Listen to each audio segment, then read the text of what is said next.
Hey friends, hey friends. This is Coach Rose AJ coming to holla at y'all again with another episode of Carnivore Plus a little bit more, where we focus on topics geared for women that are 50 years old and older. Our goal is to bring you topics, engaging conversation in 15 minutes or less, right? So my co-host today is who we got in the other seat today? Hi, this is Brenda. Hey, girl, hey. We are going to be talking about National Quitters Day today. Which, Brenda, have you ever heard of National Quitters Day? I have not. No, this is new. Tell me, tell me more. National Quitters Day. Yeah. This is going to be amazing then because, okay, guys, to be quite candid, she did tell me before we started recording that she had never heard of it. So, but anyway, so National Quitters Day is actually on January 10th, 2025 this year, Brenda. And it's typically held on the second Friday of every January. So, but research has shown that people quit their resolutions for the year by the second Oh, Friday of January. So, get this. We talked in our last episode, Brenda, about New Year's resolution, goal words, or and phrases and whatnot to guide us through 2025. And can you remind us what your power words or your words for 2025 is? oh, step it up, Yep. lean, strong, vibrant, and healthy, as well as see the light, be the light, and share the light. So those aren't Um, goals, but they're part of my, yeah, those are my words, my phrases. and so mine are power and possibility for 2025. Like if you set a goal for yourself, whether it was a new way of eating, painting a project, or whatever, how long into that new way of life or that project is it before you run out of steam? On average, it doesn't have to be a specific thing, but just Hmm. Yeah, that really depends. A lot of the, yeah, uh, it could be very short. If it's something that I'm trying to like stop eating a certain thing, or I want to eat, like, for example, sardines every day or something. I have tried that, but my, anyway, or trying to do a new habit like clearing clutter so many things a day or something. It depends on what it is. So some things are very short lived, and but I have to say, like, one thing I did well was quitting coffee, but that was I'm sure I had attempts at it where I gave up. I quit early. So I see where this is tying into National Quitters Day. Yeah. they say typically when people set out for a new goal, a new way of life, or even New Year's resolutions, it could be anything, right? It's typically about day 19, Mm, right? That they end up quitting. So that's why I really, really like doing 21-day challenges yes. as a coaching group, as a guide, because you see people come in full of energy the first, couple of days. There's conversation, there's enlightenment, whatever it is, there's engagement. But around day 14, it's like, well, I'm not seeing any results. So why should I keep doing this? Mm, Right. And so they kind of burn out. But for me, I know that it has to be worth it for me to keep going. yes. For me personally, it has to be worth it. Is it going to get me to my end result that I want in 365 days if I do this one measured step continually, right? Because everything does add up, but it has to be something that I actually want and will not give up on. Like when I was marathon running, the finish line is going to be there, right? I Right. can't give up that kind of stuff. But can you think of a time where there was something that you really, really, really wanted, but it just wasn't in your cards and you gave up because it would take more effort to get where you wanted to go versus just tossing in the towel and doing something different, pivoting? Mm. I know there have been many times where I have quit on something, but I'm sure that my why wasn't strong enough, and for the time at the time, and or I right there's been many times I've decided, oh, I'm gonna quit this, or you know do things, go for something, and then I give up because like, oh, I'm just not going to be able to, yeah, where it seems like unattainable. It was too lofty of a goal. It was too hard. I have had many of those times, many, but I can't think of one specifically. I can think of that feeling many times. So I can share one specific one, which we could probably talk about in months to come. One specific one. So I've always wanted to be in a bodybuilding competition, just on stage and Oh. whatnot.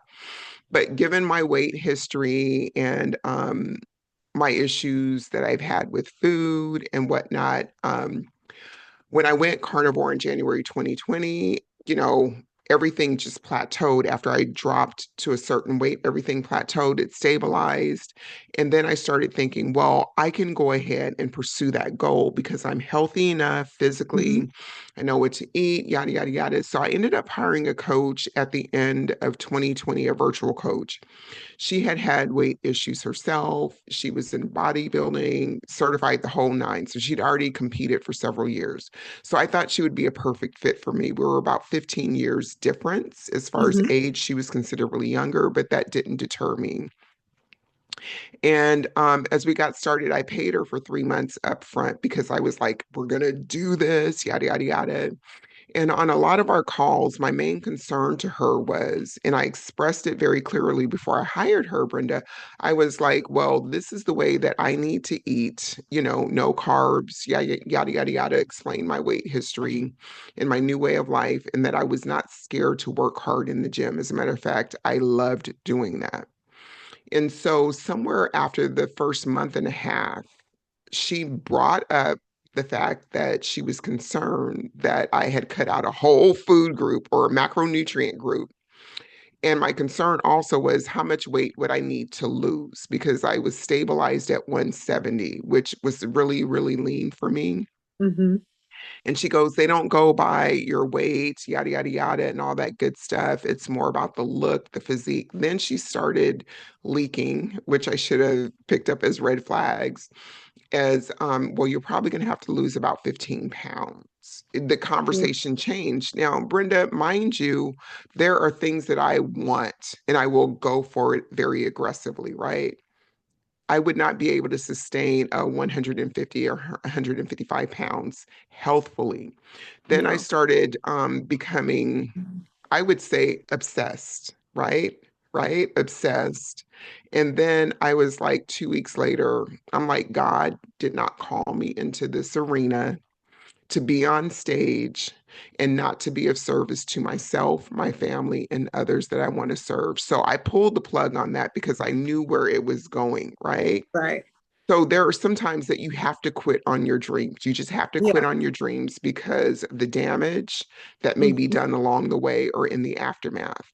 But Mm-hmm. I'm saying all that to say that it was a dream that was delayed until I could circle back to the table and figure out how to do it. So that's something that I'm putting back on the table for Oh. this year, Oh. and I'll be working towards that at a weight of 170 to 180, right? So if I can't make it to the stage at that range, I'm not going to do it. But Okay.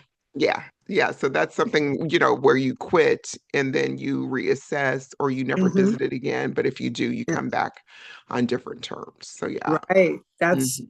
a great way to do that. Yeah. I love that. Yes. So now that you know a little bit more about National Quitters Day and what you have shared with us, is there anything that you're working towards that you think you might have to step it up in order not to quit? Well, can I go back to and ask you, so National Absolutely. Quitters Day, is that just marking? Is that just kind of saying, hey, this is the day most people quit? That's it?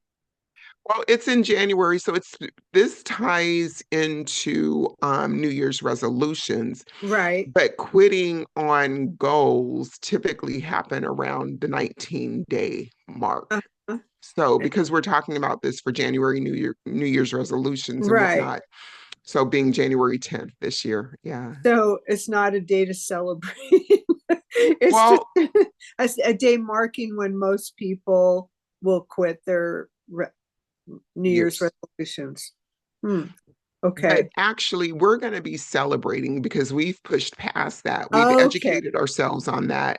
But because I don't set New Year's resolutions, it doesn't Right. apply to me. But the day Right. 19 does. Does that make Right. sense? Oh, Yeah. sure. Okay. All right. Yeah, I was kind of like, yeah, thinking about, well, I don't even want to know about National Quitters Day. I mean, but now I understand it. It's like, yes, it's true. Many Phenomena. people do quit. And I think that would be a day to say, am I going to keep going? Yes, if it really means something to me. Or do I need to reassess why I want to quit and maybe, change up my goal or reassess the goal? But yeah, so you want to know, is there one of my goals? Well, I mean, if there's something that you're working on, because we can curtail this back to the coffee and I'll share with you on that. But Okay. anything that you know that you're working on for the next quarter, even, it could Mm-hmm. be you stepping up your game as far as social media or, anything along those lines Mm-hmm. or projects around the house. Well, oh, okay. I will step it up in sharing uh, about carnivore and optimal health. Okay. I told you that I decided to have an event January 18th, that I'm going to have a little open house here, and it's going to be carnivore and more, or or something like that. And I've had many, um, well, along the way, I've had people say, oh, it'd be great if you had people over to your house and could just talk about it. And I've thought about it many times in the last couple of years since I've been carnivore. I thought, oh, I'd love to have an open house. Oh, I'd love to. And now I finally, it's like, okay, I'm going to do it. So that's one goal that I have, is to, and I'm committed to it. I've asked my husband, can we do this? Or can our house be open that day? So yes, I'm committing to that, and just sharing more about things that we can do for our health. Carnivore is only one of the many things, but carnivore is what opened the door for me really on a lot of things. So I'm excited about that. Nice, nice. Okay, so you've heard it here first, ladies. You've heard it here first. I think that's wonderful. Do you have like a goal as far as how often you want to commit to posting on social media for this upcoming quarter, this upcoming month? I know I'm kind of roping you in, but this is my job. I'm a coach. Right, you are. And yes, you know that I am lacking. That is an area where I don't I haven't done well, and I would like to do more frequent posting, more frequent sharing, because I do get feedback from people that say, yeah, thanks for sharing that. Or they'll ask me a question, or I didn't even know they saw it. And then I run into them or I talk to them and they'll say, oh, yeah, I saw your post. And, they'll have a question or something like that. So I know there are people watching and they don't necessarily tell you or, make a comment back. And really, that's a good way to share things to do with optimal health, and just that I see that as a very good thing to do, and am I need, that's got to be part of my plan, my social media goals. What am I going to do? And I think you have been coaching me to step it up.